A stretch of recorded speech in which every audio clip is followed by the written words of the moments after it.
Hello everyone, myself Devesh Mishra and you are watching channel explain. सो आज हम शुरू करने जा रहे हैं चैप्टर नंबर 7 कॉर्पोरेट गवर्नेंस का।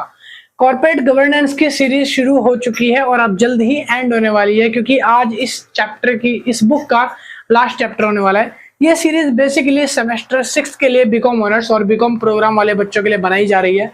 अगर आप सेमेस्टर 6 में और आपके पास भी कॉर्पोरेट गवर्नेंस है तो आप इस सीरीज को आराम से एंजॉय कर सकते हो। इस सीरीज के टोटल 7 चैप्टर हैं, जिनके वीडियो सारे लेक्चर मैंने डिस्क्रिप्शन में प्लेलिस्ट के अंदर डाल दिए हैं। प्लेलिस्ट आपको डिस्क्रिप्शन से मिल जाएगी, तो डिस्क्रिप्शन जाके चेकआउट करना मत भूलना। अगर आपने इससे पहले के चैप्टर नहीं देखे, यानी कि 1st से 6 तक, तो भाई डिस्क्रिप्शन में देख लेना। और अगर किसी भी बच्चे को इस सब्जेक्ट के नोट्स बाय करने हैं तो उसके लिए आप हमें कॉन्टेक्ट कर सकते हो व्हाट्सएप नंबर पर।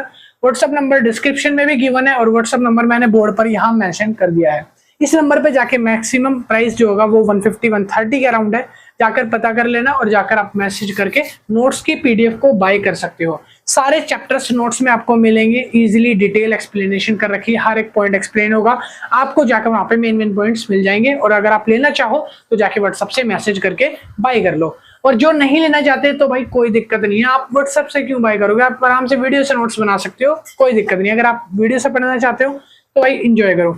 चलिए जी शुरू करते हैं। तो चैप्टर नंबर 7 आज हम पढ़ने जा रहे हैं चैप्टर नंबर 7 का corporate failure and scams in India part 1। ये पार्ट 1 है और मैं बता दूं ये चैप्टर थोड़ा सा लेंथी होने वाला है, तो एक वीडियो पॉसिबल नहीं है। कम से कम इसकी 3 से 4 मैं वीडियो लेक्चर यानी कि पार्ट वाइज डालने वाला हूं। तो आज का है पार्ट 1। इस पूरे चैप्टर के अंदर ना हम जो पढ़ने वाले हैं वो बेसिक एक मैंने आपको बता दिया है। वो बेसिक क्या है वो मैंने यहाँ मेंशन कर दिया है, देख लो। इंट्रोडक्शन में हमने लिख दिया है केस लर्न। आज के चैप्टर के अंदर यानी चैप्टर 7 में जो भी केस हम पढ़ने वाले हैं वो सारे केस मैंने बोर्ड पर लिख दिए हैं। पहला केस हम सबसे पहले पढ़ेंगे सत्यम कंप्यूटर सर्विसेज लिमिटेड, यानी कि जो सत्यम कंप्यूटर स्कैम था वो क्या था। दूसरा हम पढ़ेंगे किंगफिशर स्कैम। तीसरा पढ़ेंगे एयरलाइंस। चौथा पढ़ेंगे पीएनबी हाइस्ट और पांचवा पढ़ेंगे IL&FS ग्रुप क्राइसिस। उसके बाद छठा पढ़ेंगे ICICI बैंक। उसके बाद पढ़ेंगे येस बैंक।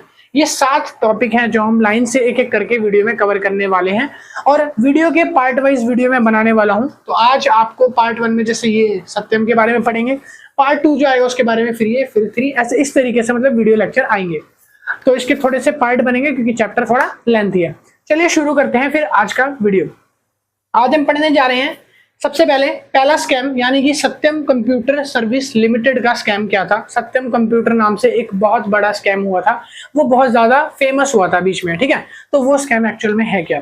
तो अगर मैं आपको ब्रीफ में बताऊं, ये बुक की लैंग्वेज हम बाद में समझेंगे, पहले मैं आपको ब्रीफ में अपने लैंग्वेज में समझाता हूँ थोड़ा सा। देखो, सत्यम स्कैम शुरू हुआ था 1987 से, ठीक है। तो सत्यम स्कैम की शुरुआत हुई थी 1987 से। यहाँ से सत्यम कंप्यूटर की, ये बोल सकते हो सत्यम कंप्यूटर लिमिटेड की, सत्यम सर्विसेज की शुरुआत होती है। 1987 की बात है। 1987 में 2 भाइयों ने मिलकर इसकी शुरुआत करी थी। एक भाई का नाम था रामा, ठीक है, और दूसरे भाई का नाम था रामालिंगा राजू, ठीक है। इसको आप प्यार से राजू भी बोल सकते हो। तो यहाँ पे एक भाई का नाम था राजू और दूसरे भाई का नाम था रामालिंगा राजू। 2 बंदों ने मिलकर 1987 में सत्यम कंप्यूटर को एस्टेब्लिश किया था, सत्यम कंप्यूटर को बनाया था। सत्यम कंप्यूटर को बनाने के बाद इन दोनों के पास जो है 1991 में इन दोनों ने सेबी के अंदर अपनी कंपनी को यानी कि सत्यम को लिस्टेड करा दिया था। बॉम्बे स्टॉक एक्सचेंज के अंदर इसको लिस्टेड करा दिया था। अब इस कंपनी के बढ़ते हुए शेयर्स को देखकर इस कंपनी की ग्रोथ जो है इतनी ज्यादा होने लगी, धीरे धीरे जो दोनों भाई हैं वो इतने ज्यादा रिच होने लग गए, इनकी जो ग्रोथ है वो इतनी ज्यादा हो गई कि 2003 के आते आते 2003 के अंदर इस कंपनी का एनुअल टर्नओवर 1 बिलियन हो गया था। $1 बिलियन, $1 बिलियन का टर्नओवर इन लोगों ने कंप्लीट कर लिया था 2003 में। होते होते 2008 आता है। अब 2008 के अंदर मतलब कि 5 साल के अंदर, 2003 से लेके 8 तक मतलब 5 साल के अराउंड इस कंपनी का टर्नओवर दुगना हो जाता है, यानी कि इस कंपनी का टर्नओवर जो है वो हो जाता है $2 बिलियन का, $2 बिलियन का। अब इस कंपनी का घोटाला जो है, स्कैम जो है वो यहाँ से शुरू होता है। अब इस जगह से कंपनी का स्कैम का आइडिया शुरू होता है। अब दोनों भाइयों ने क्या करा, जो दोनों भाई थे ये क्या करते थे, ये फर्जी बिल बनाया करते थे। ऐसे बिल बनाया करते थे कंप्यूटर के जो एक्चुअल में रियल वर्ल्ड में कभी एग्जिस्ट ही नहीं करते थे। यानी कि काफी बार इन्होंने ऐसे बिल बनाए हैं और तकरीबन अगर बिल की काउंटिंग बताई जाए तो तकरीबन 7,000 से भी ज्यादा इन्होंने फर्जी बिल बनाए हैं, ऐसे बिल बनाए हैं जिनका कोई एग्जिस्ट नहीं है, जिनका कोई रिश्ता नाता नहीं है रियल वर्ल्ड से। इन्होंने इतने ज्यादा एक्चुअल बिल पास करे और उन बिलों पर लोगों को बोला कि हमने इतना माल बेचा है। इन बिल को बनाने का मोटिव ये था कि जब ये बिल पास करते थे तो इससे लगता था कि इनकी सेल बहुत ज्यादा है। इससे ये होता था कि जो इनके इन्वेस्टर्स हैं वो इनके अंदर इंटरेस्ट लेते थे, इन्वेस्टर्स, ठीक है। तो इन्वेस्टर्स सोचते थे कि इनकी कंपनी इतनी बड़ी है, इतनी बड़ी कंपनी हो गई है कि यहाँ पर लोग अपने आप आ रहे हैं और इन्वेस्ट कर रहे हैं पैसा, तो इन्वेस्टर्स पैसा देते थे। जो पैसा इन्वेस्टर्स से आता था वो पैसा ये लोग अपनी बैलेंस शीट में दिखाते थे। बैलेंस शीट में इनका जो असेट्स था, अगर मान लो बैलेंस शीट में 50 करोड़ का इनको असेट है, यानी कि 50 करोड़ का प्रॉफिट है, तो ये जो दोनों भाई हैं ये इसको 500 करोड़ का बनाकर दिखाते थे। यानी कि रियल और फेक के बीच में एक कम से कम 10 गुना का डिफरेंस, एक 10 गुना का गैप पैदा हो गया था, जिसकी वजह से स्कैम को यहाँ से उम्मीद मिली, स्कैम को बढ़ने लगा। अब यहाँ पर क्या हुआ कि अब इनको पता चला कि सरकार जो है इनको कभी भी पकड़ सकती है या अरेस्ट कर सकती है, क्योंकि इन्होंने एक्चुअल कीमत से 10 गुना ज्यादा कीमत शो कर रखी है।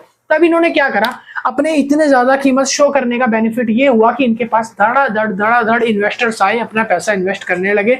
और जो पैसा ये इन्वेस्ट करते रहे उससे क्या हुआ, कम से कम 300% जो है इनके शेयर्स की वैल्यू जो है, शेयर्स वैल्यू जो है वो मार्केट में क्या हो गई थी, इंक्रीज हो गई थी। मार्केट में इतना नाम इनका बन गया था, कम से कम इनके नाम पर तो कोई भी आंख बंद करके शेयर्स लेने को तैयार हो जाता था। अब इतनी ज्यादा वैल्यू इन्होंने बना ली थी अपनी 2008 के अंदर। अब यहाँ पर होता क्या है, यहाँ पर ये होता है कि अब ये लोग इंडिया में ऑल ओवर अपने नाम से जो है जगह जगह जमीनें खरीदना शुरू करते हैं। जमीनें खरीदना किस लिए शुरू करते हैं, वो इसलिए कि ये जो गैप है, मतलब कि 500 से और 50 करोड़ के बीच का जो गैप है, जो 450 करोड़ है, उसको गैप को फिल करा जा सके जमीन खरीदने के बाद। अब ये इन्वेस्टर को अपनी रेपुटेशन दिखा के ज्यादा पैसा उठाते थे, उस ज्यादा पैसों से जमीनें खरीदते थे, उस जमीनों को बेचकर जो पैसा आता था उससे वो गैप फिल करते थे ताकि ये पकड़े ना जाए। अब इसी स्कैम को धीरे धीरे करते इतना बड़ा चला गया कि एंड में, यानी कि 2009 के अंदर ये स्कैम को ऑडिट कमेटी तक पकड़ नहीं पाई थी। जो ऑडिट कमेटी गवर्नमेंट ने भेजी थी उनको भी ये एक्चुअल में पता नहीं चला था कि क्या डिस्क्लोज कराया है, क्या डिस्क्लोज नहीं करा है। इनके फाइनेंशियल रिपोर्ट्स इतने ज्यादा इररिलेवेंट थे कि उनको देखने के बाद जो सेबी है उसका भी दिमाग चकरा गया था, भाई इतना बड़ा स्कैम कैसे कोई कर सकता है, ठीक है। तब यहाँ पर क्या हुआ, 2009 में जाके इनका खुलासा जब हुआ, तब 2009 में जाके रामालिंगा ने, यानी कि मिस्टर रामालिंगा जो कंपनी के कौन थे, सीईओ थे, यानी कि जिन्होंने कंपनी ने फाउंडर थे, उन्होंने जाके कन्फेस करा एक्चुअल में जाके कि हमारी कंपनी ने एक स्कैम करा है। कंपनी की जो एक्चुअल वर्थ थी वो थी 2000 करोड़। कंपनी की जो एक्चुअल वर्थ थी वो थी 2 बिलियन, जो मैंने बताई थी आपको 2 बिलियन 2008 के अंदर। बट ये दिखाई कितनी गई थी, ये एक्चुअल में 2 बिलियन नहीं दिखाई गई थी। इसको जब शो करा गया था तो इसको फेक वैल्यू से शो करा गया था, यानी कि कम से कम 7,300 कुछ करोड़ का इन्होंने एक्चुअल अमाउंट शो करा था कि हमारी बैलेंस शीट में इतना अमाउंट चढ़ा है, ठीक है। तब वहां पर इनका स्कैम पकड़ा गया। और इसके बाद 2013 में जब कंपनी एक्ट आया, उसके बाद कंपनी एक्ट बनाया गया। इसी स्कैंडल को लेकर कंपनी एक्ट बनाया गया। कंपनी एक्ट में कुछ ऐसे रूल्स बनाए गए कि आगे चलकर कोई भी ऐसा इररिलेवेंट स्कैम ना कर सके इंडिया के अंदर। तो कुछ रूल्स बनाए गए, उस रूल्स के अंदर ये था कोई ऐसा स्कैम करता है तो उनको सजा भी दी जाएगी। मगर ये स्कैम जो है 2013 से पहले हुआ था, इसीलिए इनको कम से कम 2015 के अंदर जब स्कैम इनका सामने आया एक्चुअल में, तब इनको 7 साल की जेल कराई गई थी। किनको, मिस्टर रामालिंगा को गवर्नमेंट ने 7 साल की जेल का ऑर्डर दिया कि इनको 7 साल की जेल में कारावास में रखा जाए इस स्कैम के बदले। बट आज के टाइम पर लॉ कानून बहुत चेंज हो चुके हैं, तो आज के टाइम पर इतना नहीं होता। आज के टाइम पर ज्यादा सजा दी जाती है इतने बड़े स्कैम के लेकर, ठीक है।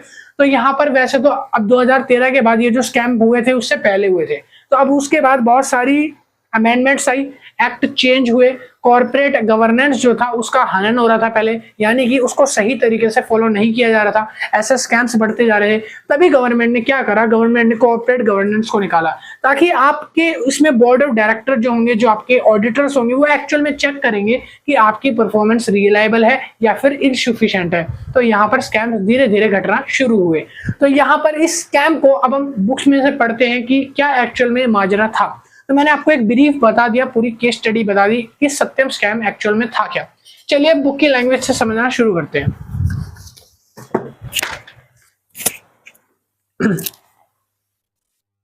तो सबसे पहले हम बात करते हैं सत्यम कंप्यूटर स्कैम की शुरुआत हुई कैसी थी। जैसे कि मैंने आपको यहाँ पे लाइन से बाकी सारा चार्ट बना के बता रखा है शॉर्ट फॉर्म में। यहाँ पे आप थोड़ा बुक की लैंग्वेज में पढ़ेंगे तो थोड़ा डिटेल में जाके पढ़ेंगे इसको, ठीक है, समझेंगे। कह रहा है कि कंपनी का जो ओवरव्यू था पहले वो समझते हैं। क्या था, सत्यम कंपनी जो है वो स्टार्ट हुई थी 1987 में, जैसा मैंने आपको बताया था। 1987 में स्टार्ट हुई थी by mister B Ramalingam Raju. Ramalingam Raju दोनों भाई थे, उन दोनों के द्वारा इसको स्टेब्लिश किया गया था, शुरू किया गया था। Listed in server stock exchange, और ये सर्वर स्टॉक एक्सचेंज में भी लिस्ट थी, जिसमें BSE यानी कि बॉम्बे स्टॉक एक्सचेंज हो गया और NYSE भी था। इसको 1991 के अंदर इसको लिस्टेड मान लिया गया था, बॉम्बे स्टॉक एक्सचेंज और NYSE के अंदर, ठीक है। आगे बात कर लेते हैं नेचर ऑफ स्कैम। इस कंपनी का नेचर ऑफ स्कैम क्या था, तो यहाँ पर इसमें बताया गया है कि ये जो कंपनी थी 2008 की सबसे ज्यादा फास्टेस्ट ग्रोइंग कंपनी थी IT इंडस्ट्री के अंदर। और यहाँ पर जो राजू थे, जो फाउंडर थे कंपनी के, उनका विजन ये था कि कंपनी को एक फास्टेस्ट ग्रोइंग कंपनी के रूप में देखना। नेचर ऑफ द फ्रॉड, अब हम बात करते हैं नेचर ऑफ द स्कैम क्या रहा था इसका। तो यहाँ पर मैंने लिख दिया है कि ये जो स्कैंडल है ये कन्फेस करा गया था मिस्टर रामालिंगा के द्वारा 2009 में जनवरी के अंदर। उन्होंने एक स्टेटमेंट दी थी सरकार को या पुलिस को बोल सकते हो, डिपार्टमेंट को। उन्होंने बताया कि ये जो फॉल्सिफाइड इंफॉर्मेशन है, जितनी भी मेरे द्वारा दी गई फॉल्सिफाइड स्टेटमेंट्स है, जैसे कि फाइनेंशियल रिपोर्ट वगैरह, उसमें हम बहुत सालों से ये घपला करते हुए आ रहे हैं। ही सेड, उन्होंने ये कहा कि जो मोर देन 7,136 करोड़ का हमने टर्नओवर फालतू शो कर रखा है। ऑलमोस्ट 1 बिलियन से ज्यादा का अमाउंट जो है हमने फेक शो कर रखा है। कह रहा है जितनी भी फिक्स्ड असेट्स हैं वो सारी की सारी बैलेंस शीट में रिकॉर्ड करी गई हैं, बट एक्चुअल में राजू ने इसको रिवील करा कि जितने भी शेयर होल्डर हैं या जो हमारी असेट्स हैं वो हमने फेक मतलब कि डिस्क्लोज करी हुई है बैलेंस शीट के अंदर। हमारे पास कोई भी 7,136 करोड़ या 1 बिलियन का कोई भी टर्नओवर नहीं है, ये सारा कुछ फेक है जो हमने शो करा हुआ है। उन्होंने बताया कि ऑलमोस्ट हमारे पास जो वैल्यू है असेट्स की वो कम से कम 2,000 के अराउंड रही होगी, 2,000 करोड़ के एक्चुअल रही होगी, बट हमने कम से कम 5,000 का जो गैप है 5,000 करोड़ का, क्योंकि शो तो 7,000 करोड़ कर रखा है, एक्चुअल में 2,000 करोड़ है उनके पास, जो 5,000 करोड़ का वो गैप है, वो गैप क्या है, वो फेक है, वो रियल नहीं है। और ये ओवर एस्टिमेटेड वैल्यू रखी गई है हमने बैलेंस शीट में। वो इसीलिए रखी गई थी क्योंकि इन्वेस्टर्स जो होंगे जब ज्यादा वैल्यूएशन देखेंगे कंपनी का, ज्यादा कंपनी चल रही है तो वो ज्यादा पैसा इन्वेस्ट करेंगे, इसीलिए। तो राजू ने बताया अपने लेटर में, ये चीज उन्होंने कॉन्फेस करी कि हमने जो है किसी भी तरीके का जो ऑडिट होता है वो भी नहीं करवाया था, या हमारे जो बोर्ड ऑफ डायरेक्टर हैं उन्होंने भी टीम को ढंग से मैनेज नहीं करा, हमारे जो स्टेटमेंट्स हैं, जो रिपोर्ट्स हैं वो भी इररेलेवेंट है। एक तरीके से हमने सारी चीजें फर्जी बनाई हुई है। फिर अब इसके बाद की बात आ जाती है कि गवर्नमेंट ने इसके ऊपर अभी तक ध्यान क्यों नहीं दिया। अगला पॉइंट आता है थर्ड, यानी कि point number 3, government control mechanism that went wrong. Government को तो पता चल जाना चाहिए कि क्या गलत हो रहा है इसके अंदर, क्या नहीं हो रहा। सत्यम स्कैंडल के अंदर गवर्नमेंट की कहाँ लूप रह गया था, गवर्नमेंट ने कहाँ पे ढिलाई छोड़ दी, या बोल सकते हो ढील छोड़ दी, जो गवर्नमेंट इसको पकड़ने में नाकामयाब हो गई। तो बताया पहली चीज तो है बोर्ड गवर्नेंस फेलियर। कह रहा है रिस्पॉन्सिबिलिटी बनती है डायरेक्टर की कि सबसे पहले वो फर्निश करे कि शेयर होल्डर की जो एक्टिविटी दिखाई गई है वो एक्चुअल में फिड्यूसरी है, यानी वो ईमानदारी से दिखाई गई है, या फिर वो ऐसे ही झूठी दिखाई गई है। यहाँ पर दूसरी चीज बात करते हैं कि इंडिपेंडेंस ऑफ गवर्नमेंट डायरेक्टर, जो भी बोर्ड ऑफ डायरेक्टर हैं उनकी इंडिपेंडेंस बिल्कुल भी नहीं थी, क्योंकि जब फाउंडर हमारा रामालिंगम था तो रामालिंगम खुद से सारी एक्टिविटी को देखता था। वो क्या करता था, वो दूसरों के ऊपर बिलीव नहीं करता था और वो दूसरों को करने नहीं देता था कोई भी एक्टिविटी, उनके कहने के मुताबिक सारे लोग चलते थे। तो यहाँ पर ये एक हाइस्ट थी जो छुपाई गई थी, बहुत बड़ी हाइस्ट थी। और साथ ही साथ में बताया कि गवर्नमेंट के बिना पहचाने, गवर्नमेंट से छुपाकर राजू जो था, मतलब उसके जो भाई थे, उन्होंने क्या करा, बहुत सारे अलग अलग स्टेट्स में कुछ ऐसी जमीनें खरीद ली थी, बड़ी बड़ी लैंड्स प्रॉपर्टी डीलिंग खरीद ली थी, जिनसे वो और ज्यादा पैसा बना सके।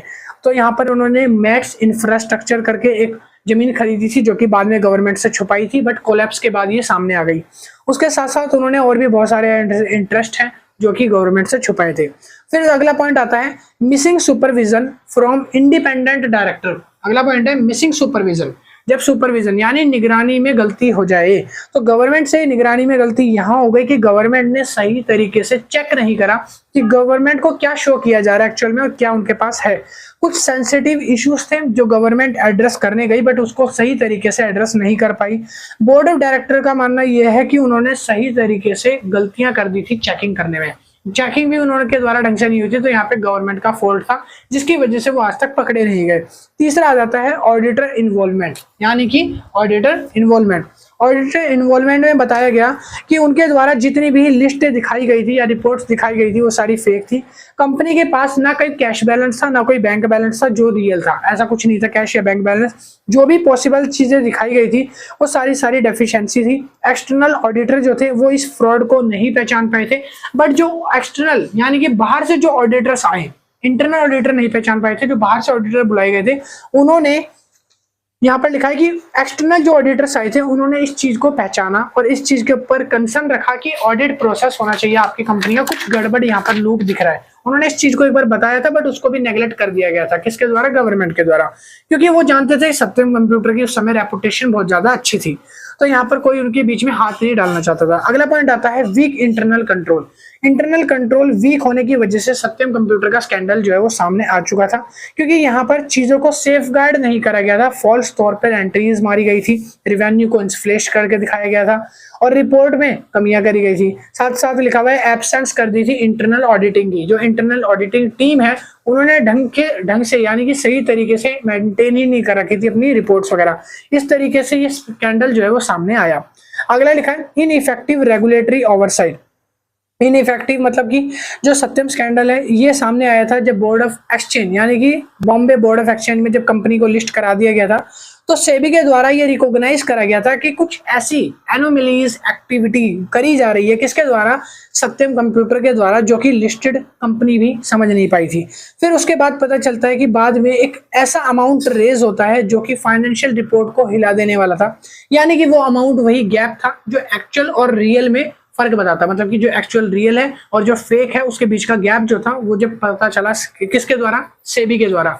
सेबी ने जब उसको देखा कि भाई इतना ज्यादा स्कैम कर रखा है, एक्चुअल फिगर कुछ है और जो दिखाई गई है फेक फिगर वो कुछ है और जो बुक्स में लिखी है वो कुछ अलग है, तब उसको पता चला सेबी को। तब उन्होंने रिपोर्ट करी, एक्सटर्नल ऑडिटर्स को भेजा कि जाकर आप अच्छे तरीके से चेकिंग करो। चेकिंग करने के बाद इस फ्रॉडेंट को मेजर करा गया, फ्रॉड को मेजर करा गया। अगला पॉइंट आता है point number 4, investigation of Raju intention of the conversion. अब यहाँ पर फोर्थ पॉइंट कहाँ है? ये रहा, investigation of Raju intention and the confession. अब यहाँ पर राजू ने क्लियरली ये चीज मेंशन करी, ये चीज बताया कि हमारी फर्म्स का कोई भी तरीके का यहाँ पर हाथ नहीं है, सारा काम हमारे आदेश पर करा गया है और जो फर्म्स थे उनको हमने ही इंस्ट्रक्शन वगैरह प्रोवाइड करे थे कि आपको इस तरीके का फ्रॉड करना है। यहाँ पर किसी भी तरीके का जो भी फाइनेंशियल हमने फ्रॉड करा है, जितनी भी चीजें हमने परफॉर्मेंस में दिखाई गई है वो एक एक्सपेक्टेशन है, वो एक रियल जजमेंट के बेसिस पर नहीं है।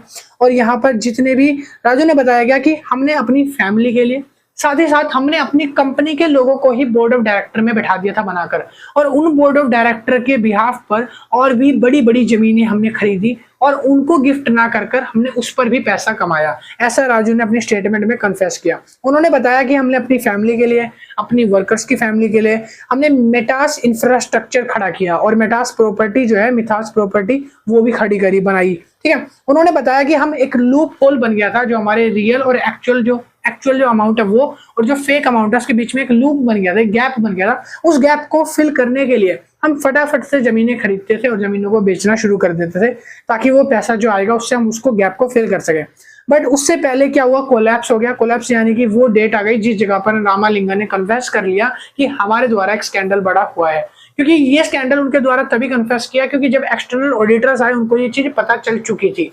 ठीक है, सॉरी भाई, उनको एक्चुअल में ये चीजें पता चल गई थी कि ये कॉन्फेस इसीलिए करा उन्होंने, वरना वो भी ना करते। फिर कह रहा है राजू ने एक फाइनेंशियल स्टेटमेंट्स बताई कि भाई मधुमक्खी है, अरे यार सॉरी भाई, मधुमक्खी आ गई फिर से।